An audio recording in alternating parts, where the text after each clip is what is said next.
Hello everyone, welcome to our channel. आज हम लोग देखने वाले हैं सीयूईटी यूजी केमिस्ट्री का सिलेबस। आपके लिए बहुत ही ज़्यादा ज़रूरी है इस सिलेबस को जानना। पिछली बार तक अगर आप देखोगे तो बहुत ज़्यादा था सिलेबस, लेकिन इस बार सिलेबस को बहुत कम कर दिया गया है। आई होप कि आपको ये बात बहुत अच्छे से समझ में आएगा। सिलेबस को देखोगे तो इसमें क्या क्या चीज़ें पढ़नी है, किस तरह से पढ़ना है, एक एक करके हम लोग देखते चलते हैं ताकि आपका कन्फ्यूजन भी क्लियर होता चले कि क्या आने वाला है। पहला जो चैप्टर है वो है आपका सॉल्यूशन। तो ध्यान रखना, यहाँ पे कम्प्लीटली सीबीएसई का जो नया पैटर्न है उसको अपनाया गया है।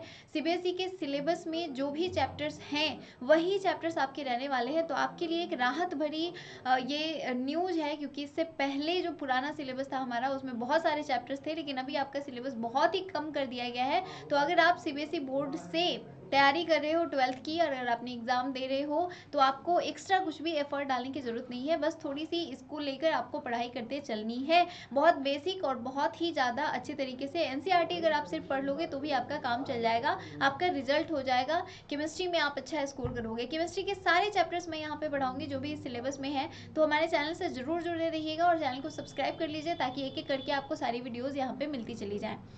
सबसे पहला चैप्टर है आपका सॉल्यूशन। यहाँ पे देखोगे तो type of solution, expression of concentration of solution in solid, liquid, solubility of gas in liquid, solid solution, Rawls law, colligative property. मतलब जो भी चीज़ें आपकी एनसीईआरटी बुक में दी हुई हैं वो सब कुछ इस चैप्टर से पूछा जाएगा। अगला है इलेक्ट्रोकेमिस्ट्री। इसमें रेडॉक्स रिएक्शन, ईएमएफ है, नर्स्ट इक्वेशन है, application of chemical cell, relation between Gibbs energy, EMF, electrolysis, law of electrolysis, electrolytic cell जो भी है, गैल्वेनिक सेल है, फ्यूल सेल या कोरोजन। मतलब कंप्लीट यहाँ पे भी एनसीईआरटी को फॉलो किया गया है। एनसीईआरटी में जो भी चीज़ें हैं वो सभी आपको पढ़नी है। केमिकल काइनेटिक्स में rate of reaction, factors affecting rate of reaction, concentration, temperature, catalyst, सबका इफेक्ट आपको पढ़ना पड़ेगा। इसके ऊपर आपको न्यूमेरिकल्स करने पड़ेंगे, क्योंकि केमिकल काइनेटिक्स के जो क्वेश्चन होते हैं वो काफ़ी अच्छे आते हैं। मतलब अच्छे लेवल का, जो बच्चे नीट या आईआईटीज की तैयारी कर रहे हैं उनके लिए तो बहुत ही ज़्यादा आसान हो जाता है, लेकिन जो सिर्फ 12th पढ़ रहे हो उनके लिए थोड़ा मुश्किल होगा। तो हम यहाँ पे प्रैक्टिस करवाएंगे, उसको ज़रूर कीजिएगा, आपके लिए बहुत ही ज़्यादा यूजफुल रहेगा। एक्टिवेशन एनर्जी, आर्हेनियस इक्वेशन, इन सभी से सवाल रहेंगे। इसके बाद है DNA block, elements, general introduction, electronic configuration, occurrence, characteristic of transition metal, general trend in mineral and oxidation, lanthanide contraction क्या होगा, इलेक्ट्रॉनिक कन्फिगरेशन उसका क्या होगा। मतलब ओवरऑल आपका डीएनए ब्लॉक में जो भी चीज़ें हैं वो सब कुछ पढ़नी है। कोऑर्डिनेशन कंपाउंड आपको पढ़ना है, जिसमें आईयूपीएसी नोमेनक्लेचर सबसे ज़्यादा इंपॉर्टेंट है, क्योंकि एक नोमेनक्लेचर तो पक्का क्वेश्चन में रहता ही रहता है।